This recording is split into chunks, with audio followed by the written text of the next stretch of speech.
You smell that, friends? Ah, the smell of a fresh Wi-Fi battle. Yes, we love it. Sun Team. I am facing a Sun Team, and the couple of new Pokemon I bought in this game will be the Gallade and the Slurpuff cake thing, whatever you want to call it. It's a game which, actually, to be fair, the game I've had for probably a couple of weeks, but I've only recently got like a new batch of Wi-Fi capture card battles recorded. Thank you to CullinationMedia. Link in the video description. First turn, I'm going to go for a U-turn with the Dingy. Get some good damage on the Seismitoad, which, fun fact, Seismitoad got a little buff this gen. They gave it a random plus 10 in base physical attack, which is cool. I guess it was always, because like it was always supposed to be more of a physical attacker with like Drain Punch, Poison Jab, Ice Punch, all that kind of stuff. But no one ever used it as a physical attacker because it had identical, it was like mirrored stats, so everyone just went for special. But yeah, you know, it's pretty cool. Nice little buff. Go into Chestnut as he goes for the Toxic. That was a good play. I was kind of hoping, you know, whatever, Scold or EQ. So in comes the Venusaur. I'm just going to get up a layer of spikes because why the hell not? I don't see a Rapid Spinner, so may as well. Now, although I would love to be initially drawn to the conclusion that he's going to be Mega Venusaur and I'm going to have a horrible time, I would probably then remember that the Ninetales is on the team, so it makes sense not to have the Mega, and so you benefit from just... Maybe it is Mega and just he didn't choose to Mega Evolve it because of Chlorophyll, obviously, so... Yeah, I mean, that makes sense. In comes said Ninetales. I mean, it's sort of a weird stalemate situation. I just go for knockoff in case that wasn't the... What do you call it? Like, obviously, if it's Mega, I wouldn't be able to knock off the stone, but if it has Black Sludge, then yeah, you know? In comes the Venusaur once again. I assume that was purely and simply for the Sun, because neither one of us can do anything to the other, is basically how it's going to go between Big Kenny and Ninetales. So go to my Rotom. I sort of predicted a switch there because... Or a Psyshock, maybe. On the off chance he had a Psyshock, it was a relatively safe switch. Gonna go for that Sun-boosted Overheat and destroy him! Massive overkill, Jesus Christ, man. Even if it did go Mega, it wouldn't have died, but then again... Well, I mean, I guess it could have stalled me out with Leech Seed and that sort of thing because of the special attack drops. Whatever, Venusaur's gone. In comes Victini, goes for that big T-Bolt, so it is a special Victini. Don't see it too often, but it's still pretty viable. And basically, my plan here is just to leave in my Toasty here, just to take some T-Bolts and die. I mean, I die to rocks if I switch back in. And I don't really want to... Like, he has the Mismagius, so I don't want to go to Tentacruel and try and spin, when Mismagius could easily set up on me with Calm Minds and stuff. In comes the Gigalith. I'm just going to go for quick attack because I have no reason to overpredict. This is why I try and stay away from Choice Band as much as I possibly can. Like, Choice Scarf I understand because of the speed boost. Choice Band is good in certain situations, like Arcanine or... I don't know, Victini, for example, are pretty good Choice Banders, but honestly, like, Life Orb Diggersby, definitely big-ass threat. Pretty sure I got banned from UU as well, which is a bit weird considering the fact that Salamence just got moved down, but what are you gonna do?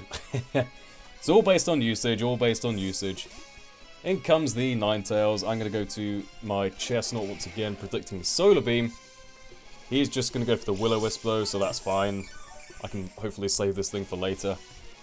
Now, I think... Okay, a Fire Move is definitely coming now, so I'm just gonna go into my Tentacruel.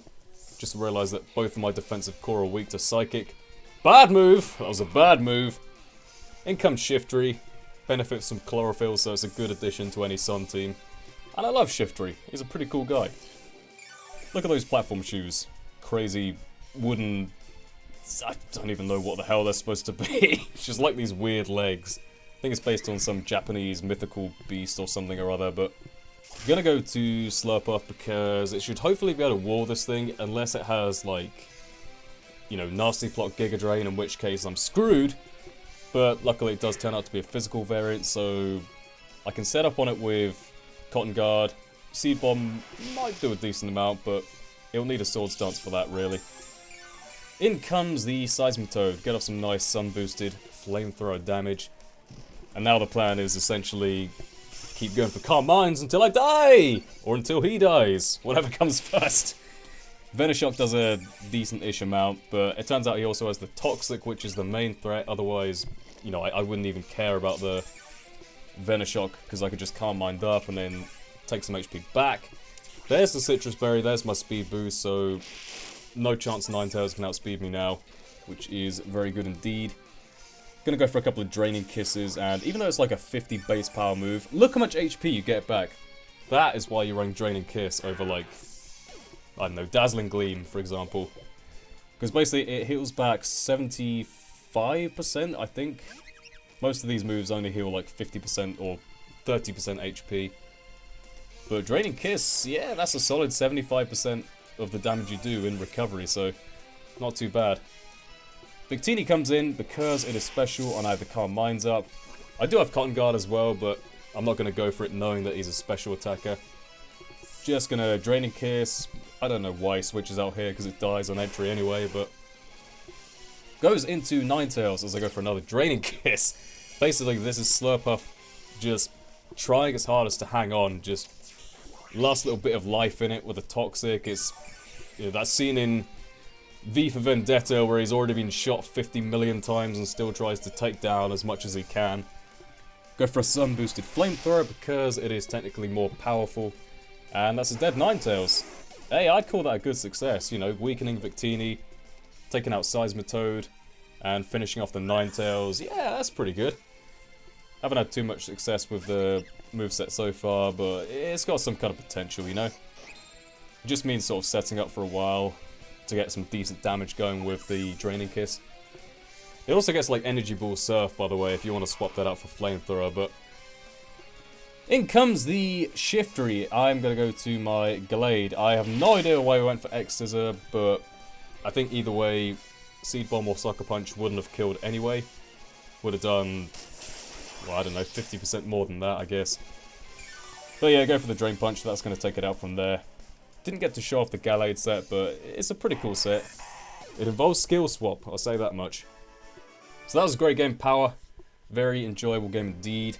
And yeah, it's not really often you come across a weather team in sort of Gen 6 gameplay, but you know, I wasn't really a fan in Gen 5 because of perma weather, but like, given that it's limited to 5 or 8 turns or whatever, depending on if you have the item, in this generation, I'm actually fine with it.